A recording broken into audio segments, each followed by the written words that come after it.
finally get to see over there. Did you book it or kind of?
Testing, mic check 1, 2, 3. Testing, mic check. Give me a thumbs up, guys, if you're good. Testing, mic check 1, 2, 3. Testing, mic check.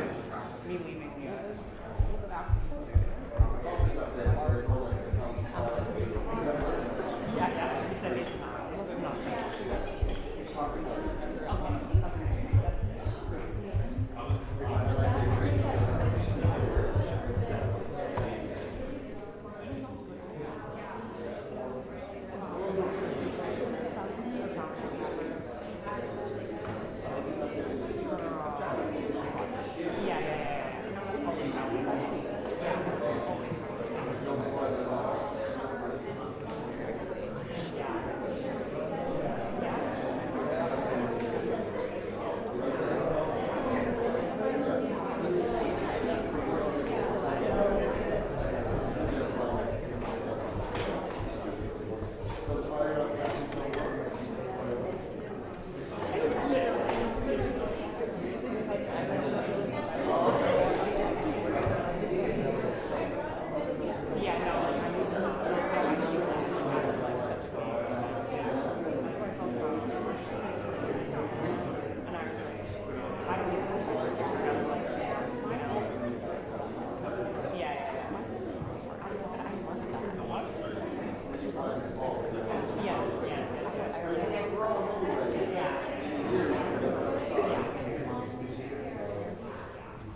morning, everyone. Welcome to day 23 of the Democrat shutdown.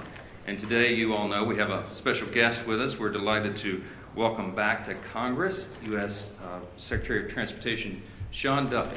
I enjoyed serving with him during my first few years here, and we're grateful he's serving our country in this very important position right now in these very challenging times. He's a very busy guy, but he'll give us a few minutes to give you an update here in just a moment. You'll hear directly from him about the very real and consequential ways that Americans are suffering right now because of the shutdown. I just wanted to give you a brief update, and then I'll turn it over to the Secretary. But by way of review, the reason that my colleagues and I have come in here every morning now during this painful Schumer shutdown is because we have to share the facts and we have to share the simple truth with the American people. And why is that? Because the Democrats are working overtime to try to hide those facts and to try to distract from the very simple truth here.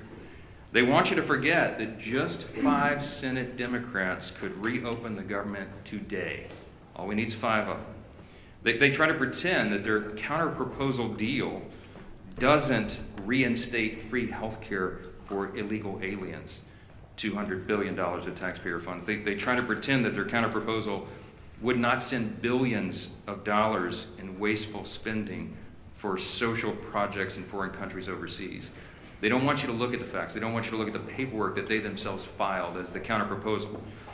And they refuse to admit that this entire shutdown is one big political game to satisfy the radical Marxist base of their party. But that is exactly what is going on. And I want to be absolutely clear about this. Democrats would not have shut the government down this time if their political careers did not depend on it. And that is not some Republican talking point. That is the objective truth. If it wasn't already abundantly clear, the number 2 Democrat in the House yesterday openly admitted to that fact. Catherine Clark, as the House Democrat whip, she works right under Hakeem Jeffries as the number 1 Democrat, and she was in an interview and she said to one of your colleagues sitting here on the front row, quote, "Of course there will be families that are going to suffer, but this is one of the few leverage times we have," unquote.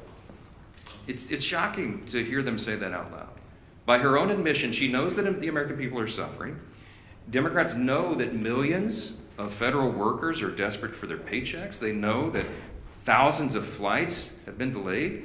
They know that SNAP benefits and nutrition assistance for women, infants, and children are in jeopardy for millions of American families. And yet, they don't seem to care. But you know what? Take heart, America. Take heart. Because all your suffering is for a good cause. It's for the Democrats' political leverage. That's what the number 2 Democrat said here yesterday. It is utterly shameful. The obvious truth is that only a Democrat could get away with saying such abhorrent things without the media batting its eye. I guarantee you, if the tables were turned, if the Republicans were the ones holding the country hostage and openly admitting to it, it would be absolutely explosive. It would be wall-to-wall coverage, and everybody in this room knows that. Every single mainstream media outlet, every newspaper in America, every single day would have that on the top fold as the big headline. But of course, that's not what's happening right now. Coverage of all this has been sporadic and almost every time spun to try to somehow favor the Democrats who have put us in this mess. Democrats own this. They've said so themselves, and you just have to listen to their own words. Don't listen to us. Chuck Schumer himself said infamously, "Every day of the shutdown gets better for us," meaning the Democrats.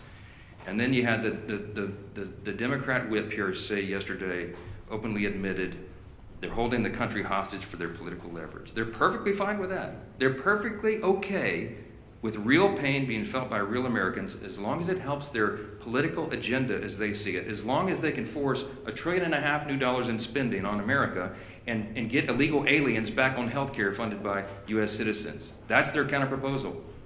And largely, so many in the media are turning a blind eye to that.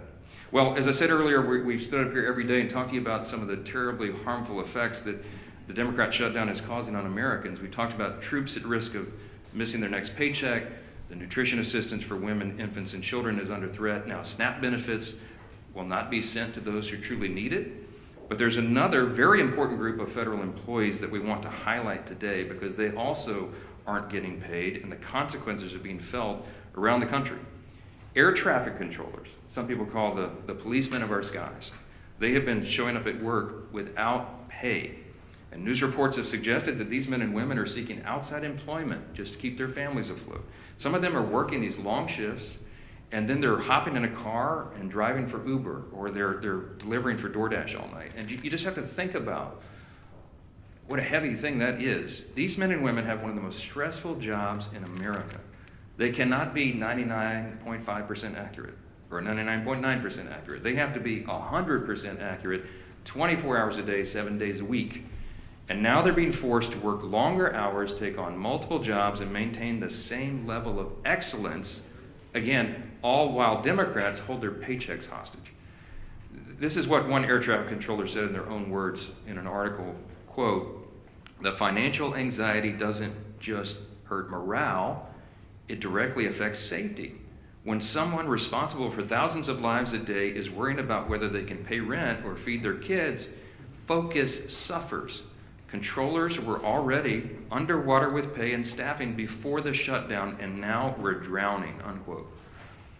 As a reminder, and this is pretty ominous, but you remember the article a few days ago where the Democrats were quoted saying they won't reopen the government unless, quote, "planes are falling out of the sky," unquote. We pray to God it doesn't come to that, obviously. But the longer this shutdown goes on, and as fewer air traffic controllers show up to work, the safety of the American people is thrown further into jeopardy. Now, I'm heartened that we have a leader like Secretary Duffy. He has an extraordinary team. We have extraordinary air traffic controllers in this country, and they are maintaining the safety against incredible odds. But right now, there are 13,000 air traffic controllers and more than 50,000 TSA officers who are showing up to work without pay. Our Secretary Duffy's doing a great job to triage this. But he noted that normally just 5% of flight delays are the result of staffing shortages. Right now, that number, at least 2 days ago, was 53%.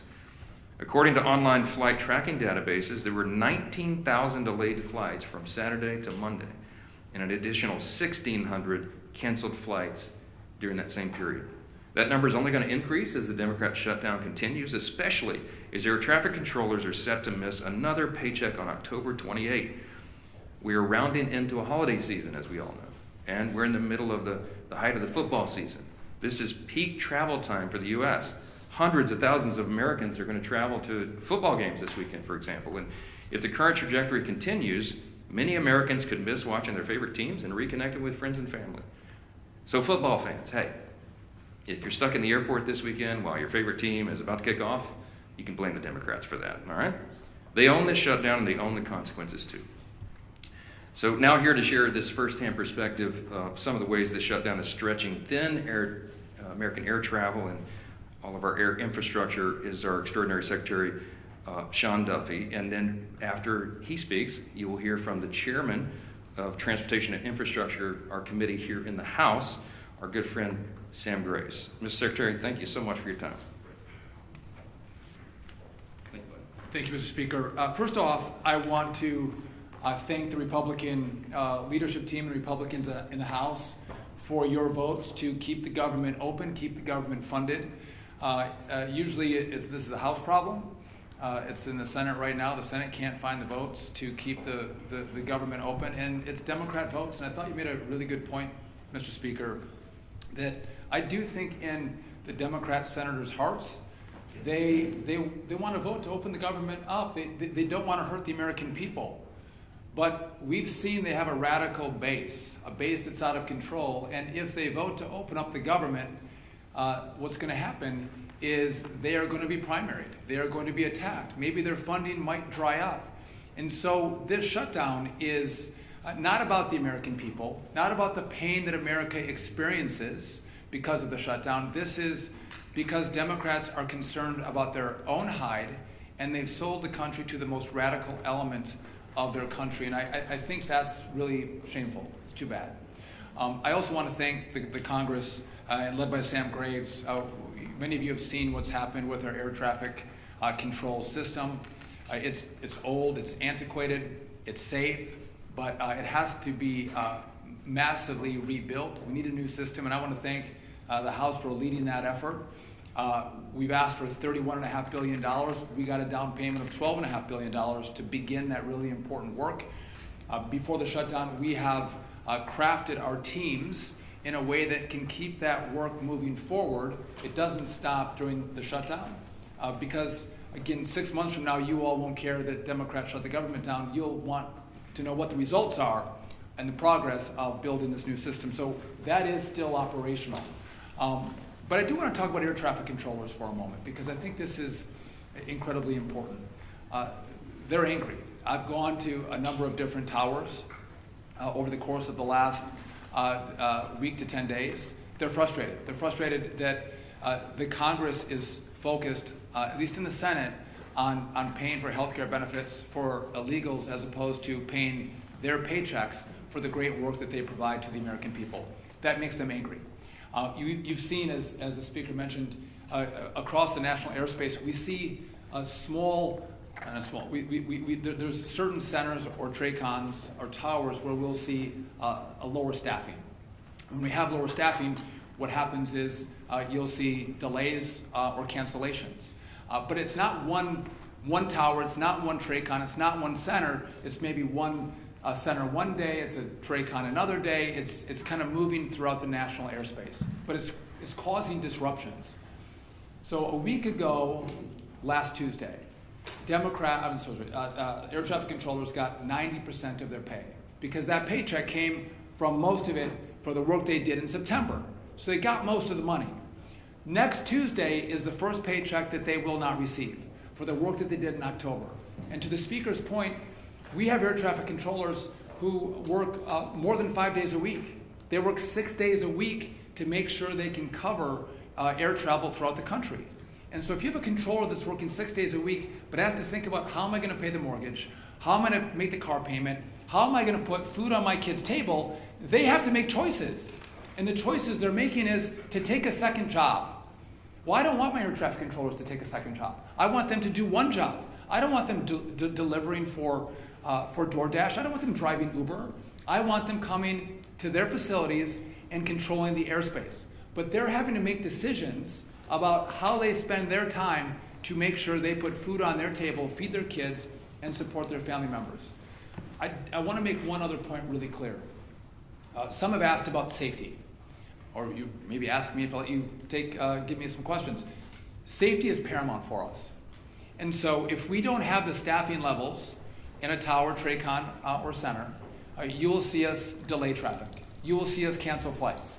Because I want you to get to where you're going. I want America to get to their destination and get there safely. And it's not moving as many flights as possible. It's moving as many flights as possible safely. That is our mission. That is our number one goal. And if we can't do that, you'll see the flights come down. You will see the delays, and you'll see the cancellations. One other problem that I want to address that we're seeing now in the shutdown, you've seen that we don't have enough air traffic controllers. We're 2,000 or 3,000 air traffic controllers short. And so what I've done is I've developed a plan to supercharge air traffic controllers into our system. The president said, bring in the best and the brightest, young men and women to work in this space, which is what we've done. We've shortened the timeline from testing to get into to our facility where we train our air traffic controllers in Oklahoma City. Shorten the timeline. Get the best and the brightest. The highest test scores come in first. And that's what we've done. It's going to be a multi-year process to make up the shortfall that we have in the system. But I'm getting word now from Oklahoma City, where I have young air traffic controller students who are now telling me, what the hell am I doing? Why am I going to take this job? They're thinking about leaving the academy, smart young men and women, because they don't want to work for a system that won't pay them, that doesn't guarantee them a paycheck. And their paychecks are at risk. We pay those controllers as they go through the academy. We don't pay them a lot of money either. They rely on that. And when that money doesn't come, it creates not just disruptions for when Democrats in the Senate decide to forego the crazy left and actually fight for America. That's problems that ricochet in the months and the years to come. And I think it's important that we tell that story because if we don't, I think that you can give the Democrats a pass. We have to talk about the real consequences of what this shutdown does, talk about who we're fighting for, and why this matters. To, again, open up your government. Open it up. It's easy. And then sit down and negotiate. Have a conversation. But to allow the radical element in the Senate to hold America hostage, I think would be shameful. That's not how we operate. We don't negotiate when that is the structure set by Democrats. So I'm all in favor of making sure this funding comes. Let's open it up. Let's have a great conversation. Let's figure out where we go forward.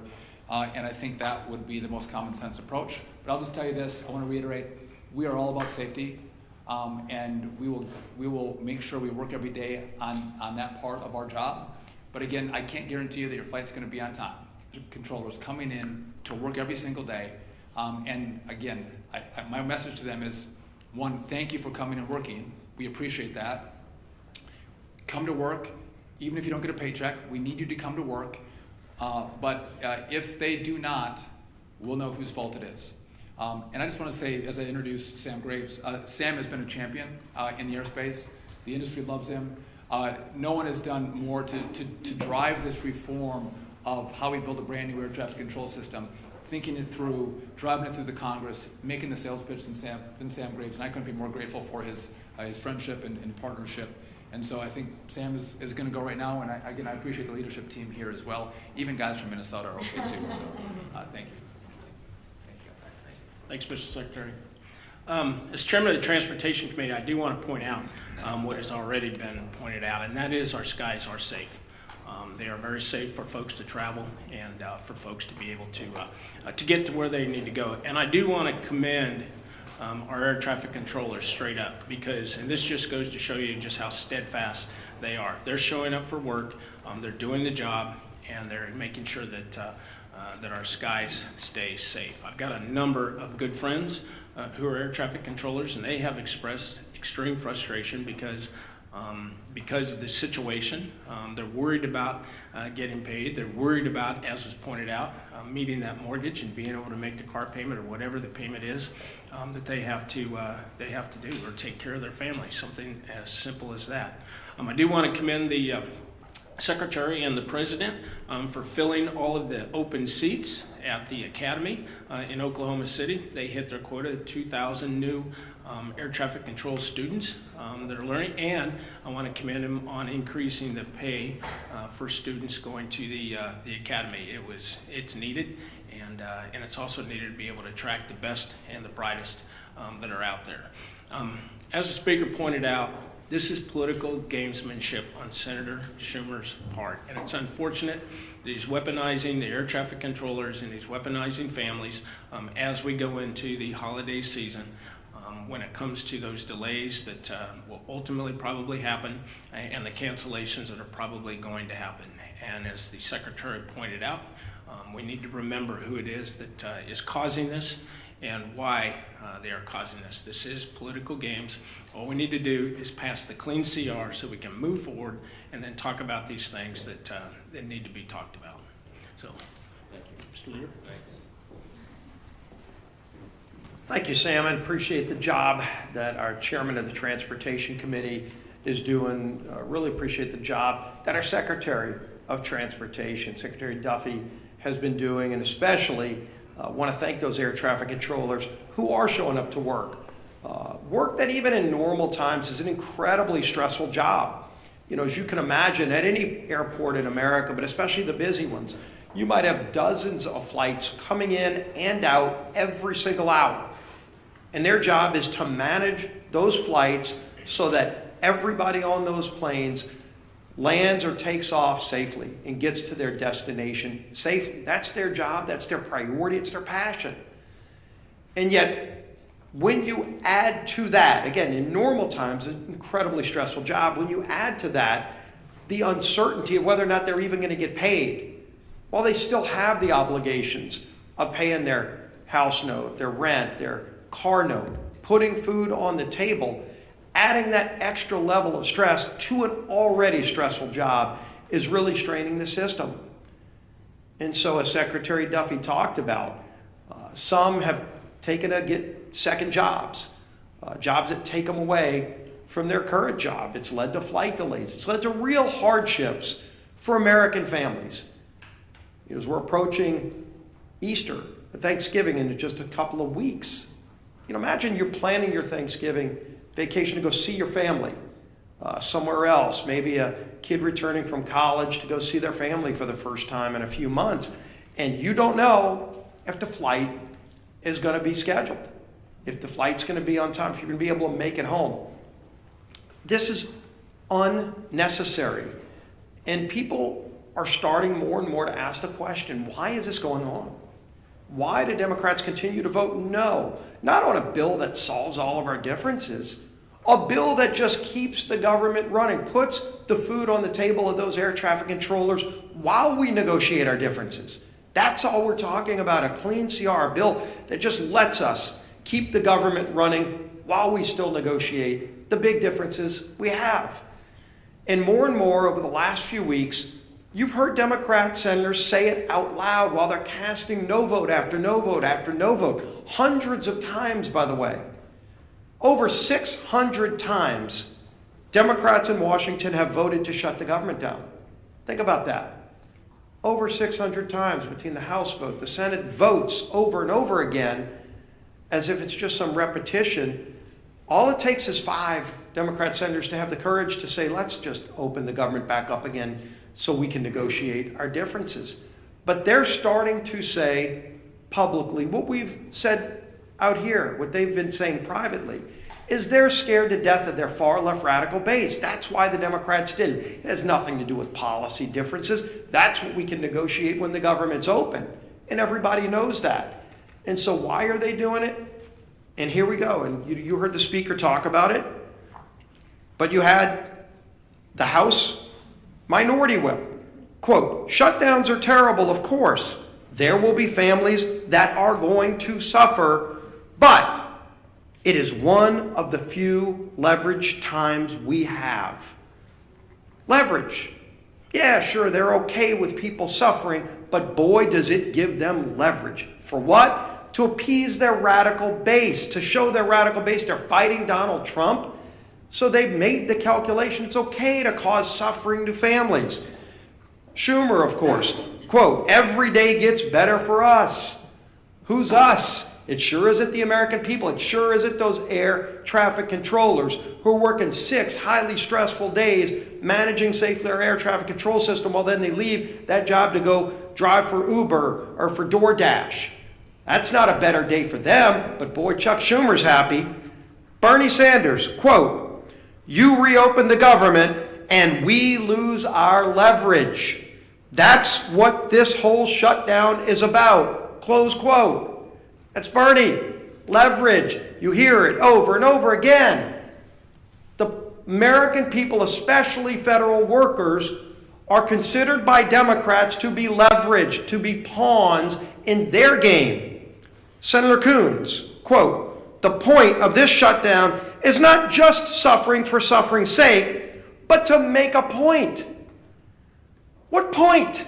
A point that you can cause suffering on other people so you can get leverage to go back home to Los Angeles or San Francisco or New York City and show the socialists, look at me, I've made Donald Trump, have to go and move some money around to figure out a way to pay federal employees. I'm creating chaos in Washington. That's what they want to do. That's their leverage, so they can get some pat on the back from socialists and Marxists who want chaos in America. It's disgraceful. And everybody knows it, but they don't care. They don't care because as long as they're appeasing the radical base, that's what their leverage is all about. The American people to Democrats are considered pawns for leverage to go and make the far left radical base look like they're fighting Donald Trump. And I'm going to finish with this. Air traffic controllers, again, as Secretary Duffy, as Chairman Graves have talked about. Right now, 13,000 air traffic controllers are working without pay. 13,000. Some of our air traffic controllers who work 6 days a week, or you've heard it, driving Uber, doing all these other things. Nick Daniels, the president of the Air Traffic Controllers Association, said, quote, To think that somehow we can live with, you'll get paid eventually.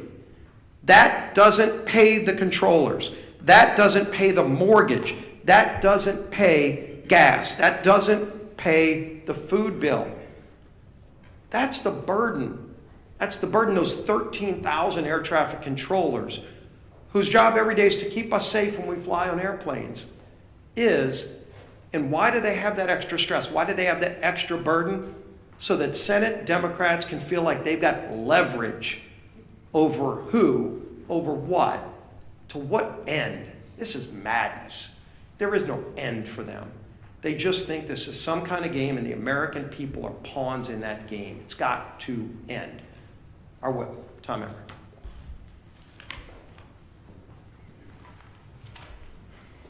Shutdowns are terrible. Of course, there will be families that are going to suffer. We take that responsibility seriously.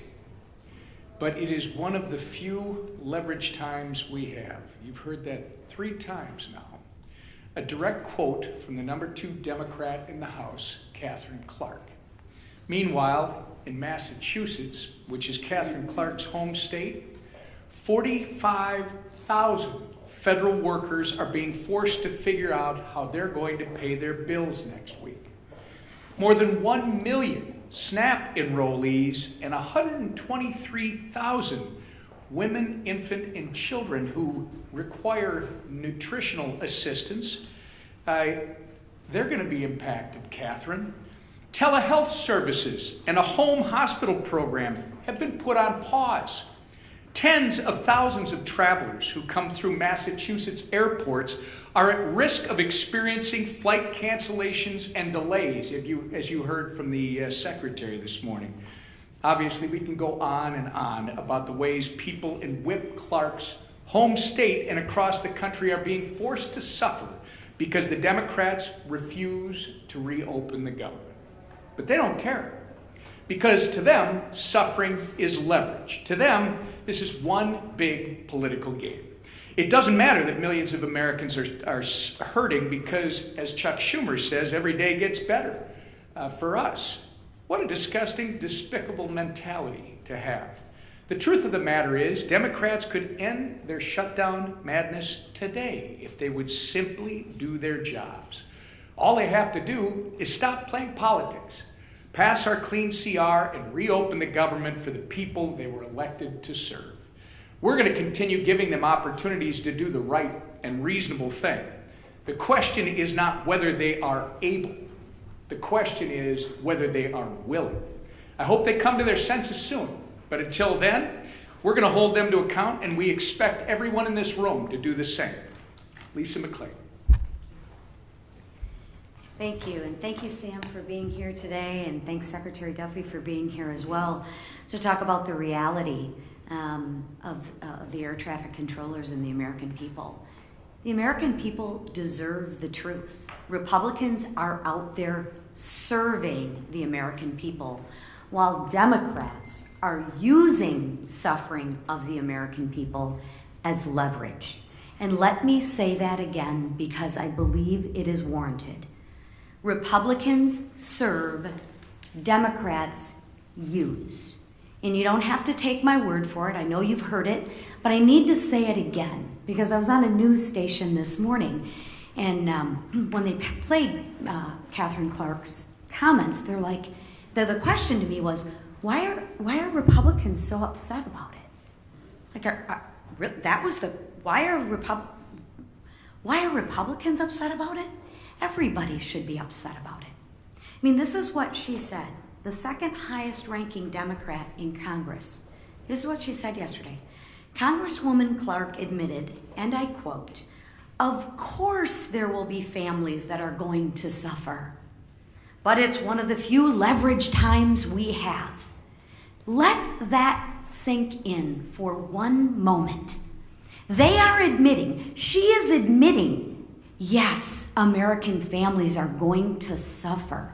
But we got to use you as leverage. Let that thing sink in. Does that not outrage anybody? I'll tell you who it does outrage. The American families that are actually suffering. So let me share this with you. And what I need you to ask them is, what are they suffering for? So what are the Democrats using the American people suffering for? What leverage are they using that for? Well, let me tell you. To push their $1.5 trillion in wasteful spending, to fund health care for illegals, the Democrats think it's right for the American people to suffer so that we can deliver Sesame Street to Iraq. Sesame Street in Iraq? Democrats, Catherine, she thinks that's all right to have the American people suffer for that. Someone connect those dots for me. I mean, seriously. I hope to God you are asking her why. Because the questions that I get is, why do you think that's bad? Are you kidding me? I mean, we have lost our minds. They've lost their minds. It's disgusting and it's insulting, right? They want to bankroll LGBTQ propaganda in South America on the backs of Americans suffering. Again, let that one sink in. And you know what? That does make me angry. It does make me angry, and it should make all of you angry too. Democrats are squeezing working families just to bankroll their pet projects. Good job of leveraging suffering on the American family. Meanwhile, Republicans are doing what we always do. We're rolling up our sleeves and we're doing the work. Let me give you some examples. Congressman Zach Nunn met with rural health care providers and first responders, right? Remember, the Democrats are the ones that want to repeal that $50 billion for rural health care, right? They talk out of both sides of their mouth. So concerned about health care, but let's repeal the $50 billion back. Okay. Congressman Bilirakis met with troops working without pay and veterans struggling to access services. Dozens of Republicans are back home cleaning up parks, volunteering at food banks, and helping struggling families. The contrast couldn't be more clear. Democrats see suffering as leverage. Republicans see it as a call to serve. So here's my message to Democrats. Stop holding the American people hostage. Stop being okay with Americans' families suffering. Stop playing games. Open up the government. Get back to work, and get back to work to serving the people who actually elected you to do your job. Thank you. All right, a few questions? Manu, go ahead. You said yesterday you were still trying to get the details of this $230 million the president has asked for the Justice Department to pay for his legal bills. Now that you've had some time left to get the details, are you okay with taxpayers potentially being on the hook for that kind of money? I'm not trying to dodge the question. I haven't had time to get the details, okay? That's still on my things to do list. Yesterday was almost literally a 21-hour workday. Yes, sir, back row. There's legislation in the Senate to pay air traffic controllers during the shutdown. If that does pass in the Senate, would you bring the House back to vote on that? And then, absent congressional action, would you work with the White House to find a way to pay air traffic controllers during the shutdown? And where would you pull that money from? Well, let me answer the questions in reverse order. We did work with the White House to get air traffic controllers paid. It's called the Clean CR. We passed it in the House September 19th. By my count, it's 33 days ago. It's been Sean Duffy just said that air traffic controllers are going to miss a paycheck. Yes. They're trying to find, the White House has bent over backwards to mitigate the harms to the American people. We got WIC funded by bootstrapping a 1930s era statute regarding tariff revenue. He found unobligated funds in the R&D accounts at DOD to get the troops paid in the middle of October. But we're running out of resources. They're running out of creative ideas, and there is not an existing pot of money that could cover the air traffic controllers' salaries right now. And so that is why we have to get the government reopened. Again, every Republican has voted repeatedly to do that very thing, to pay everyone and make all this madness stop. And the Democrats have now voted 13 times to keep the government closed. With regard to your first question, there will be a measure on the Senate floor today that Leader Thune and the Republicans are desperately trying to make sure that all these people are covered. They want all essential workers and all these categories to actually get their paycheck, even if the Democrats keep the government shut down. We are told that the Democrats have vowed to vote no on that measure. So they will not vote today. That's what we understand to be the case. They will vote against restoring paychecks to troops, Border Patrol agents, air traffic controllers, TSA agents, and all the rest. And it's unconscionable to us, but again, it's another step in their political game as they're using all of these people, hardworking Americans and their families, as leverage for their political purposes to cover their own tails with the radical left. Jeff? If it's so important to pay the air traffic controllers, you said you want to see what happens. Why wouldn't you commit right now and say, we're going to have the House back in session, we're going to vote? Because you know as well as I do, sometimes when one body moves something, it gives emphasis to the other body. Well, no, I don't know that. We just demonstrated it's not true, Chad. We passed the CR to get everybody paid. If I brought everybody back right now and we voted on a measure to do this, to pay essential workers, it would be spiked in the Senate. They're going to show you this afternoon that they would spike that bill. So it would be a waste of our time, and it would take the pressure off Chuck Schumer to get his job done and open the government again. This is what's so infuriating to us. Yes, sir. You said yesterday that this needs to be assessed on a day-by-day basis. Now we're on day 23. Has the needle moved at all during the last 24 hours? And what's it look like the next week or so? Well, look, we do assess it day by day, hour by hour, because if you remember, the original CR was going to extend and allow 7 additional weeks for us to finish the appropriations process to November 21. Well, now they've eaten up, the month of October, and we're getting closer and closer to that deadline, and so it is something that we take into account. It's a day-by-day evaluation. I will tell you that appropriators are working right now, even though we're not on the House floor, and they're preparing the next batch of bills, and there's discussions going on at the leadership level and among appropriators across chambers and across the aisle, because they're serious people that understand we have to do serious work, and so we continue to evaluate it. But our plea today is to the Democrats: please, 5 centrists in the Senate, do the right thing. You know what the right thing is. Play the tape. You can find a floor speech or media interview with every single Democrat in the Senate. Every single one of them have given impassioned speeches. We could come up here in lieu of a press conference and show you their own words where they say that this should never happen, that it would be harmful to the country and harmful to people, and now they're saying they don't care. They know better. They know in their hearts this is wrong, and we're asking them to stop it. Back row. Last question.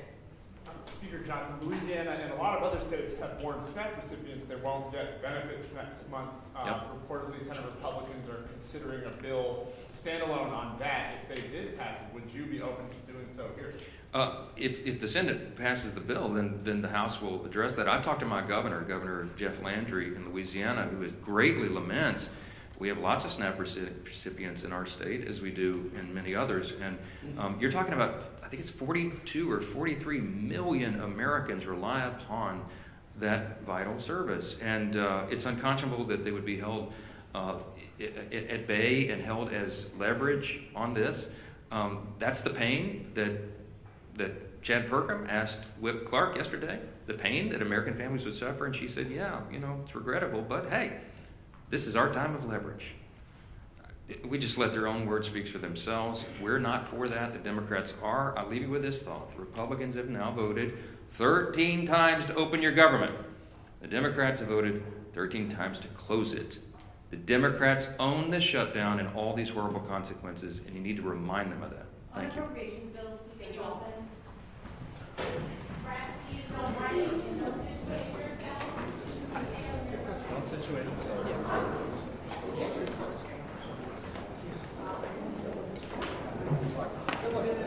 Is now 7 points higher since the start of the year. 7 points higher. It was even with Republicans. Are you a Democrat or Republican? When Trump took office, it's now plus 7 Democrat. You rarely see that kind of movement for that kind of number so quickly. It should be an immediate red light warning to my Republican colleagues. To quote the pollster Harry Enton, who works for CNN, I was shocked to see how Democrats have gained on party ID per Gallup. Democrats lead by 7 points versus a tie at the start of the year. Looks a lot more like the 2018 cycle than 2022. Indeed, Democrats have gained House seats in all midterms since 1990, when party ID looks like what Gallup has. That's Harry Enton, not me. But you don't need a political genius to understand why these numbers are moving. People see what Donald Trump is making. People see that Donald Trump is making their lives worse on costs, on health care, and on their financial security. We spend so much time here in Washington focused on the day-to-day back and forth. But people back home don't care about the back and forth here in Washington. They care about how much they're paying for groceries. They care about their rising electricity bills. They care about the dramatic increase so many will pay in their health care premiums very soon. What has Donald Trump done while all this is happening, while people are just sitting down at the dinner table on Friday nights and wondering how the heck am I going to pay the bills? He's enacted the biggest health care cuts in American history. He's closing rural hospitals. Americans can see with their own eyes what Trump is doing. And so I say to my Republican colleagues, beware. This Gallup poll is a warning that Americans are fed up with the high costs that go up each week and the Trump administration's incompetence, corruption, and chaos. And it's only going to get worse the more Donald Trump doubles down on this shutdown and on his failed policies. Now, the Johnson bill. That is Ron Johnson, Senator Johnson. Right now, on day 23 of the longest total government shutdown in American history, millions of American families are wondering how they'll make rent, pay their bills, or put food on the table. And what's the Republican response? To hand Donald Trump and his right-hand man, Russ Vought, the originator of the evil, awful Project 2025, to hand Russell Vought even more power to decide who gets paid and who gets punished. Let me make one point very clear. The shutdown is on Donald Trump's back, and the American people know it. They know that Republicans have the presidency, the House, and the Senate, and the shutdown is on them. So, Senator Ron Johnson and Republicans are feeling the heat, have come up with this proposal. Johnson and Republicans know, because they're feeling the heat, that the American people know exactly who's in charge: Donald Trump and Republicans. When workers are laid off, when they're furloughed, when they miss a paycheck, America knows who's to blame. It's on Donald Trump's back, and that's why Donald Trump and his allies are pushing this bill. The bill would not reopen the government, which is the only permanent solution to this crisis. And Democrats want to reopen the government as quickly as we can. We want to sit down with Thune, with Johnson, with Trump, and negotiate a way to address this horrible health care crisis. We also want to make sure every last federal worker who has suffered during the Trump shutdown is taken care of. So that's why Democrats are offering two solutions that actually include all of our federal employees, not just the ones the president picks and chooses. Oh, I'll lay you off, I'll furlough you, I won't do you, I like you, I don't like you. That's not the way you govern, but that's how Trump seems to govern. Our bill is an antidote to that awful way that Trump uses when he picks and chooses winners and losers that he likes and hates. The Republican bill is a ruse. It's nothing more than another tool for Trump to hurt federal workers and American families and to keep this shutdown going for as long as he wants. We will not give Donald Trump a license to play politics with people's livelihoods.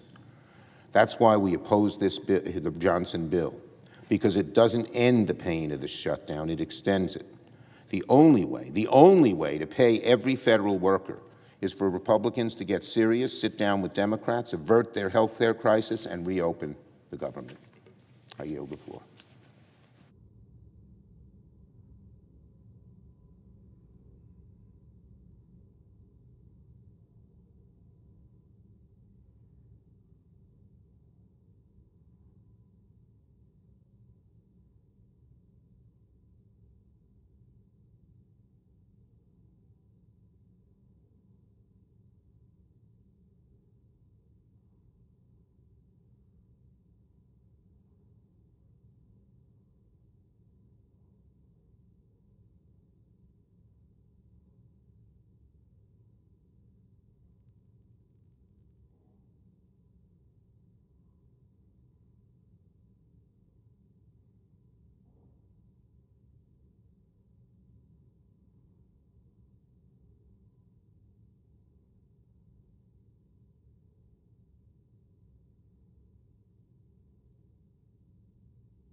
Republican whip.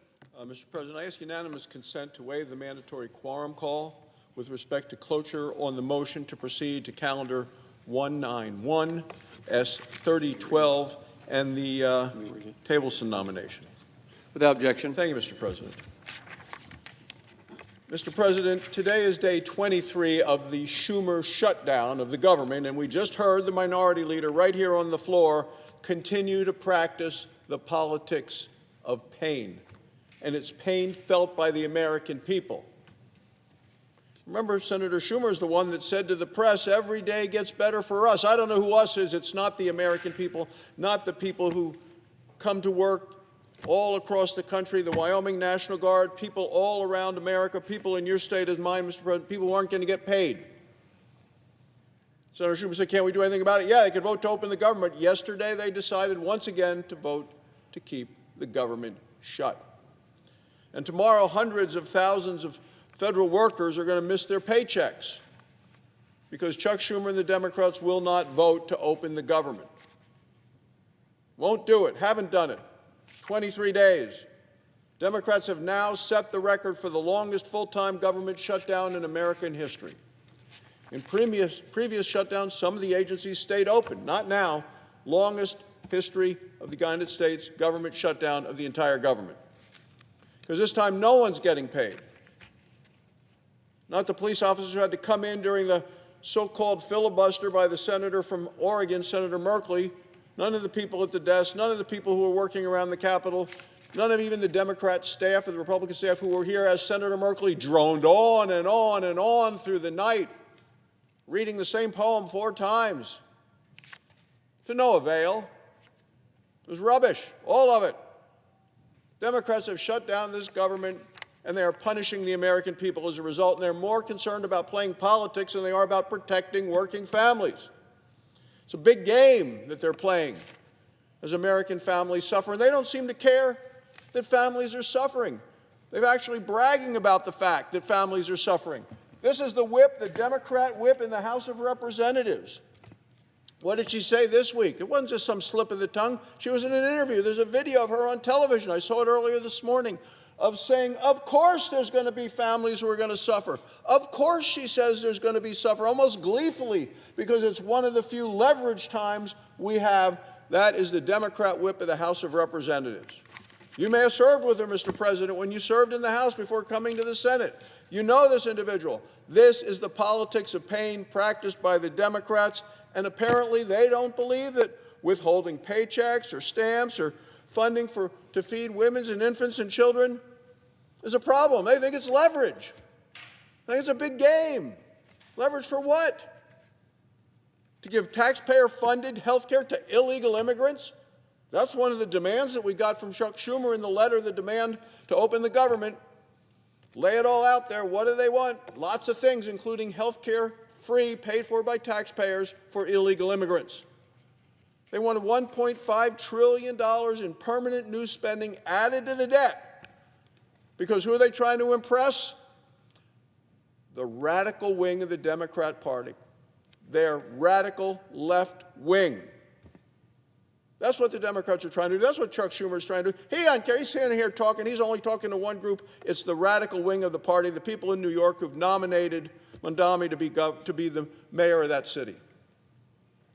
The Democrats are willing to cause the American people to suffer because they want to continue to pass liberal policies that Americans don't want, never voted for, but they're being demanded by that radical wing of the Democrat Party. Well, so what have we done as Republicans? We have proposed a clean, bipartisan, continuing resolution to reopen the government and that pays the workers who have been working for weeks without pay so they don't miss their paychecks. Democrats have rejected it, continued to reject it, not once, not twice, 12 times. It's a cycle of obstruction, Mr. President. Democrats voted for clean continuing resolutions, as I've seen you say, Mr. President, a number of times, heard you say it on television. The Democrats voted for it 13 different times when Joe Biden was president. Now they oppose it. Why? Because President Trump is in the White House, and they don't even like the White House. They just had a picture of some of the improvements that the president is doing at the White House. They don't like that either. They don't like the fact he's in the White House. They don't like the fact he's improving the White House. They don't like the fact he's going to continue to be in the White House. And speaking of the president, just days ago, he told the Democrats he's happy to meet, and I agree, we were there when he said it. He says happy to meet once they reopen the government. But since the Democrats continue to refuse to reopen the government, the Senate's going to try to do the next best thing. So today, this body is going to move to begin debate on Senator Johnson's Shutdown Fairness Act. So let's talk about it. There is not a single good argument that I have heard against passing it immediately, because this bill ensures that the men and women who keep our nation safe, that they receive their pay during this Schumer Democrat-caused shutdown as they play politics. We got to pay the people who are keeping our nations safe. It pays our troops. They're protecting our nation at home and abroad. It pays the Coast Guard as they continue to patrol our waters. It pays Border Patrol as they defend our southern border. It pays members of Immigration Customs Enforcement as they round up and deport illegal immigrant criminals. It pays the air traffic controllers who guide flights safely to their destination. It pays the TSA agents who screen the passengers at every airport in America. It pays the Capitol Police officers that have worked for weeks here without pay. It applies back to the very first day of the Schumer shutdown, and that means employees will get their full pay. It applies to this shutdown, and it applies to future shutdowns, and I think that's very important, Mr. President. We cannot allow the Democrats to continue to painfully treat the people and use the American people as what the whip calls in the Democrats' House, leverage. Hurting American people for leverage. No. So not just this shutdown, future shutdowns to provide stability and predictability to those who keep us safe. So would I prefer a clean continuing resolution that fully reopens government today, immediately? Absolutely. But Democrats have blocked a clean bipartisan continuing resolution every single time we have offered them. And it's been reported that Democrats are going to filibuster this bill today, too. So when Democrats stand up here today and criticize the bill, remember this, the Democrats have a choice. Pay the essential workers who are working right now when they're working here without a paycheck, or send them into the weekend with empty bank accounts and bills they cannot pay. If Democrats vote no, it won't be about fairness. It's all going to be about politics, a dangerous game of politics they're playing. Remember what the House Democrat whip told the press. She said, of course families are going to suffer. This is a Democrat. Of course, she says, families are going to suffer. And this is one of the few times, the few leverage times we have. It's not about helping the American people. It's about taking advantage and using the American people. Maliciously, terribly, disgustingly, disgracefully. Democrats vote no. It's all going to be about leverage for the pain the American people have. Mr. President, it's time to reopen the government. It truly is. Mr. President, on a separate matter, on Saturday, the annual Border War football game comes to Laramie, Wyoming. For the 117th time, the Wyoming Cowboys will play Colorado State University. The winner of the game gets something called the Bronze Boot. This year, the Pokes are going to play in special cowboy and coal jerseys. And uniformed coal miners from all around Wyoming will lead the Cowboys onto the field. This is a fantastic way to celebrate Wyoming's proud history and heritage. And in Wyoming, we have world-class coal. Wyoming's Powder River Basin provides nearly half of all the coal produced in America. It is clean coal. It is low-sulfur coal. We have enough coal to power America for at least the next 100 years. Here in the Senate, Republicans are also celebrating this vital industry. Senate Republicans introduced a resolution earlier this week to designate this week as National Coal Week. And I want to thank and congratulate Senator Cynthia Lummis for leading this important effort. No one knows better than our home state of Wyoming how important coal is to keep the lights on. Coal is the most affordable, available, reliable source of energy on the planet. And national security